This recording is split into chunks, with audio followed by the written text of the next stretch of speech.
Hey, yep, you know it. If I'm doing a quick live, I just came off a lunch break, coffee break, and had the notion to share. So I am gonna do that.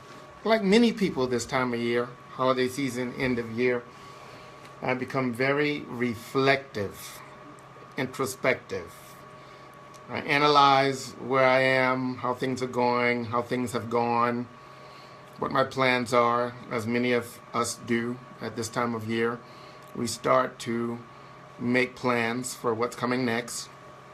And as a part of my reflection, I thought about four pieces of advice that were given to me many, many years ago that I use very often. In fact, I remind myself to use these four pieces of advice because they deal a lot with um, advice on creating meaningful and lasting relationships. And we know people are weird, right? We all are. We all have our quirkiness, and communications can be a challenge, and we all know how life is. But these four things really seem to be worth their weight in advice gold. So, number one is to remember that you do not always have to be right, even when you are.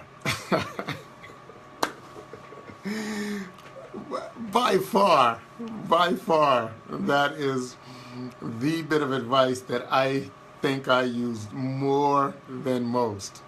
And it probably speaks to a lot to why that's such good advice, right? It's because we obviously always think we're right. But to override that urge to be right all the time, even when you are, is really good, practical, and powerful advice in terms of getting through things. Pick and choose your battles. Second is, number two would be, when you listen to people, let the motivation of your listening not be to respond, but to understand.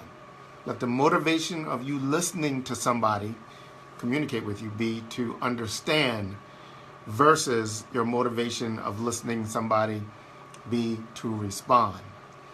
Many of you, your motivation is most likely to rebuttal, or debate, right?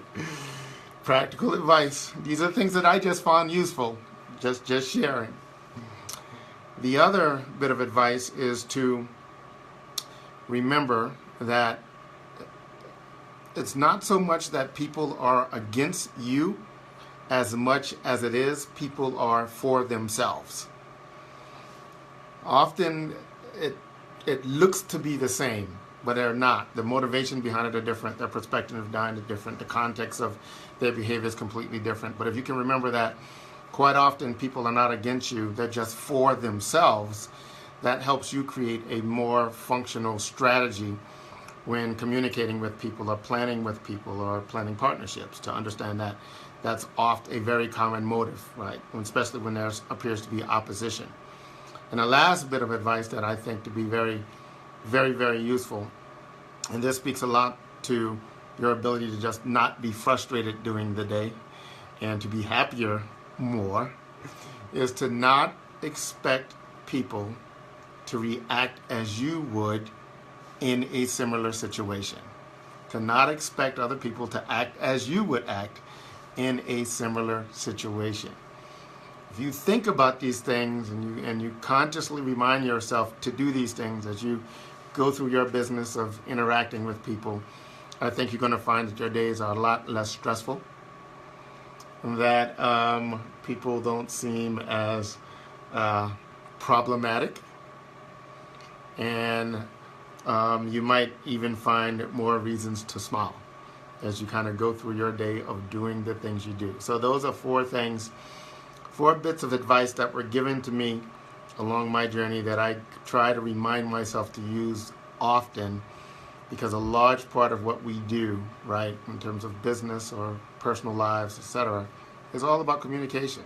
Is all about communication and the perception of that communication, right? and the context that your perception is derived from in that communication. And the same goes for the people you're communicating with. So I think that's why these 4 bits of advice are just so practical and so useful. So just wanted to share a little bit of what I'm thinking about as we start the last month of 2016. And what a year it has been. Back to work.